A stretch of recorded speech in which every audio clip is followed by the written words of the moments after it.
अस्सलाम वालेकुम जी। This is second part of DHA phase 1। इस वक्त मैं खड़ा हूँ DHA फ़ेज़ 1 सेक्टर F में, और इसके बाद मैं जाऊँगा बहरिया ऑर्चर्ड में।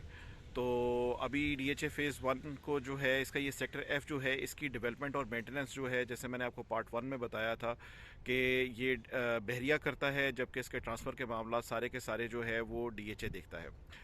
और यहाँ पे मुख्तलिफ साइज़ के प्लॉट्स हैं DHA फ़ेज़ 1 सेक्टर F में, जिसमें 9 मरला, 12 मरला, 1 कनाल और 2 कनाल के रेजिडेंशियल प्लॉट्स हैं।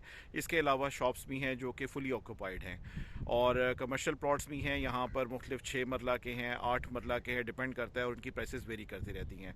तो मैं इस वीडियो में सिर्फ आपके साथ इसमें रेजिडेंशियल प्लॉट्स को जो है वो डिस्कस करूँगा, और जो कमर्शियल प्लॉट्स होते हैं, अगर वो उनके बारे में कोई आप इंफॉर्मेशन लेना चाहते हैं तो नीचे दिए गए व्हाट्सएप और जो नंबर मैंने आपको दिया हुआ है, जो इसमें दिखाई देगा आपको इस वीडियो में, आप उसके ऊपर कांटेक्ट करके आप इंफॉर्मेशन ले सकते हैं कमर्शियल प्लॉट्स और शॉप्स के हवाले से भी। सो स्टार्ट करते हैं जी सेक्टर F को भी और बहरिया ऑर्चर्ड को भी, B और C ब्लॉक को। So let's start. सबसे पहले DHA फ़ेज़ 1 सेक्टर F को देख लेते हैं। ये जी इसका मैप है जो मैंने गूगल से लिया है सेक्टर F का। DHA फ़ेज़ 1 सेक्टर F को के दो जोन्स हैं, जोन 1 और जोन 2। और जो जोन 2 की जो अभी आप वीडियो देख रहे हैं, इसको मैंने एक ही स्क्रीन को दो पीसेस में स्प्लिट किया हुआ है। उसकी रीज़न ये है कि यहाँ पे जो नेचुरल टोपोग्राफी है लैंड की, वो इस तरीके से है कि आप इस पूरे जोन में अगर एक जगह सेंटर हो तो दूसरे एंड तक आप नहीं पहुँच सकते, तो आपको फिर एग्जिट लेना पड़ता है और किसी और जगह से जो है वो एंटर होना पड़ता है जोन 2 में, ताकि आप बाकी स्ट्रीट्स को भी एक्सेस कर सकें। क्योंकि ये सारा का सारा जो जोन 2 है ये एक क्लिफ के ऊपर बना हुआ एक रिज है, और काफ़ी हाइट पे यहाँ पे प्लॉट्स हैं, और काफ़ी लेवल प्लॉट्स भी हैं, और बेसमेंट ओपन बेसमेंट वाले प्लॉट्स भी हैं यहाँ पे। जो मोस्टली यहाँ पे प्लॉट्स अवेलेबल हैं वो 12 मरला के हैं, 1 कनाल के हैं और 2 कनाल के हैं। यहाँ जोन 2 में जो है एक मॉस्क भी है, जामा मॉस्क, जो कि आप right side of the clip देख रहे हैं इस वक्त। और यहाँ पे 2 कनाल के प्लॉट्स हैं, और टॉप के ऊपर और कुछ एक्स्ट्रा लैंड के साथ भी है, 2 कनाल से ज़्यादा भी लैंड्स हैं। वो डिपेंड करता है कि कितनी लैंड उसके साथ एक्स्ट्रा अवेलेबल है। लाइकवाइज हर कैटेगरी के साथ यहाँ पे एक्स्ट्रा लैंड जो है वो आपको बहुत ईजीली मिल जाती है, और कई प्लॉट्स के साथ नहीं अवेलेबल भी है। अभी इस जोन के साथ जो है ये मैं आपको इसका दोनों का आपको ओवरव्यू दिखा रहा हूँ जोन 2 का। अब चलते हैं जोन 1 में। ये जोन 1 है, यहाँ पे 9 मरला के प्लॉट्स भी अवेलेबल हैं, जो तकरीबन एक ही स्ट्रीट है ऑलमोस्ट। और जब मैं आपसे उस 9 मरला की जो कैटेगरी के प्लॉट्स हैं उसकी प्राइस आपसे शेयर नहीं कर पाऊंगा। उसकी रीज़न ये है कि वो बहुत कम आते हैं सेल के लिए, तो उसकी प्राइस डिटरमिन करना इस मोमेंट पे मुश्किल होगा। जब कोई चीज़ आती है तभी उसका फिर पता चलता है कि जिसकी क्या वर्थ बनेगी। तो 9 मरला हो गया, 12 मरला हो गया, 1 कनाल हो गया और 2 कनाल हो गया। तो ये जो आप अभी इस वक्त क्लिप देख रहे हैं अपनी स्क्रीन के ऊपर, ये सारे के सारा जो है 1 कनाल के प्लॉट्स हैं रेजिडेंशियल, और इसके साथ जो हैं वो 2 कनाल के भी हैं। और ये जो बैक पे आपको जामिया मॉस्क नज़र आ रही है, ये टर्किश स्टाइल में डिज़ाइन हुई हुई है, जो कि बहरिया ने कंस्ट्रक्ट की थी यहाँ पे JV विद DHA। और ये इसका पार्किंग एरिया है इस जामिया मॉस्क का। यहाँ पे गाड़ियाँ पार्क करके आप मस्जिद में नमाज पढ़ने के लिए जा सकते हैं। और इसके अतराफ में जो है वो सारा रेजिडेंशियल एरिया है, और जो इसकी बैक है ऑलमोस्ट काफ़ी जो डिप में जाके नज़र आ रही है आपको, वो कमर्शियल जोन है इसका।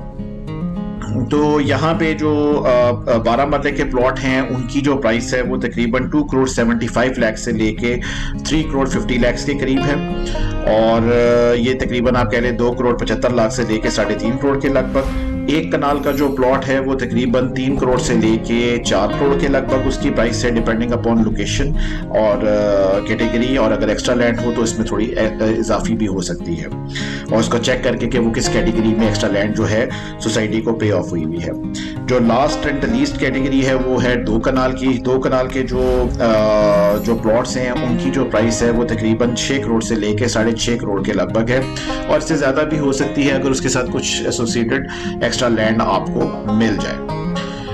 तो काफ़ी अच्छी डेवलपमेंट हुई है इस जोन 1 की भी, और यहाँ पे आपको काफ़ी बड़ी चौड़ी सड़कें 80 फीट वाइड रोड भी मिल जाती है कई जगहों पर।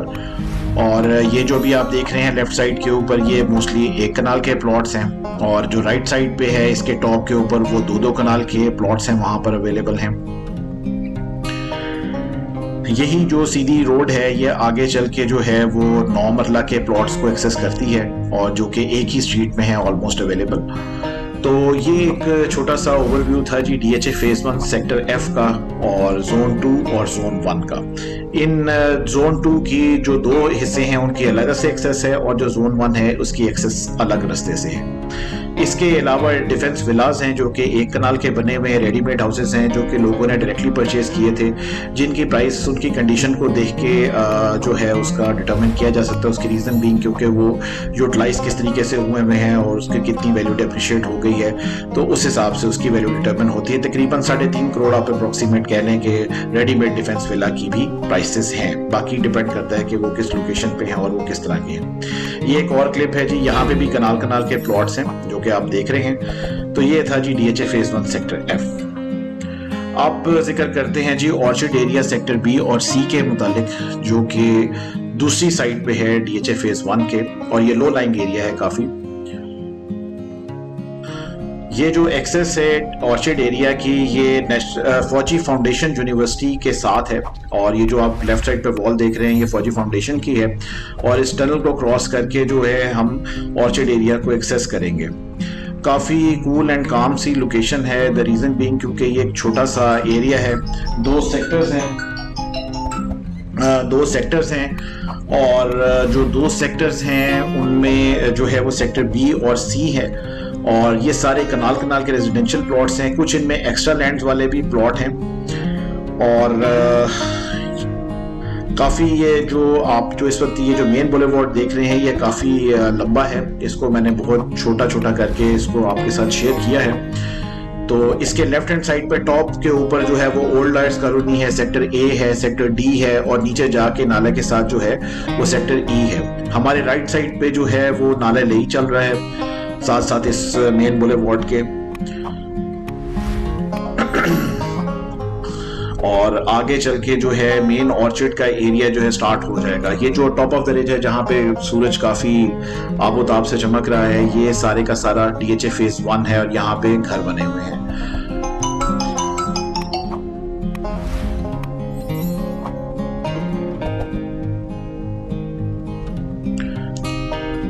तो ये है जी ऑर्चिड एरिया, सेक्टर B और C का ये एरिया है। ये मोस्टली 95% यहाँ पे लोगों ने घर कंस्ट्रक्ट कर लिए हुए हैं, और ये मेन बुलेवार्ड है जो कि आगे एक्सेस कर रहा है DHA फेज 4 को, और almost this is the end of आप कह लें कि ऑर्चिड एरिया है यहाँ पे। ये लेफ्ट साइड पे भी जो है सेक्टर B का एरिया है, और बल्कि ऑलमोस्ट C का है ये आप कह सकते हैं, और बीच में एक ये नाला क्रॉस कर रहा है जो आके जाके मेन नाला लई को टच कर देगा। तो ये एक छोटा सा ओवरव्यू था जी। ऑर्चिड एरिया में मोस्टली जो कनाल के जो प्लॉट्स हैं उनकी जो प्राइस है 2 करोड़ 75 लाख से लेके तकरीबन 3.25 करोड़ के लगभग है, और बाकी लोकेशन के हिसाब से है, और कि बेसमेंट वाला है, लेवल्ड है, जैसा भी है, लेकिन एवरेज प्राइस जो है वो यहाँ पर 2 करोड़ 75 से लेके 3.25 ही की है। तो ये एक ओवरव्यू था जी ऑर्चिड एरिया का और फेज 1 का। So that's it from now. अस्सलाम वालेकुम जी।